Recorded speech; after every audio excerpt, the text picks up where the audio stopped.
Instead of our daily rundown of the headlines today, we have a special coverage of the Hanoi summit. Perplexed is probably the best word that describes how the world felt when talks between the leaders of the U.S. and North Korea were cut short.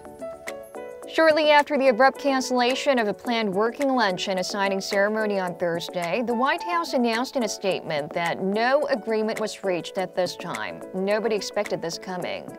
U.S. President Donald Trump, in a subsequent news conference, said that although he had a productive time with North Korean leader Kim Jong-Un, it wasn't a thing to be signing anything today. Sometimes you have to walk, and this was just one of those times. So what led to this sudden conclusion?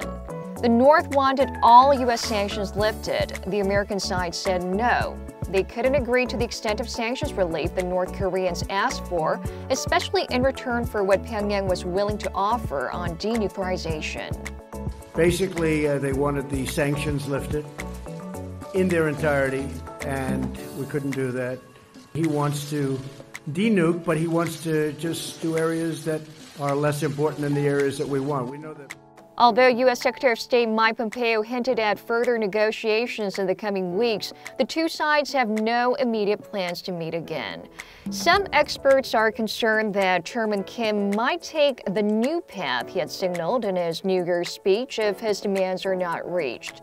Others are striking a more positive note. Former State Department spokesman John Kirby told CNN that talks had to have broken down at some point, but it's encouraging that Trump wasn't willing to make a deal for the sake of a deal, even though the abrupt end to the summit shows how big the gap was on both sides. There were some positive signs, though, earlier in the day. During an expanded session, the prospect of opening a U.S. liaison office in Pyongyang was brought up, which the two leaders welcomed. The North Korean leader insisted that he was open to denuclearization, even though his interpretation of denuclearization most likely would have been different from the rest of the world. But the chances for any of that have now disappeared, with talks falling apart. Even with the bar set low, Kim and Trump just couldn't meet that.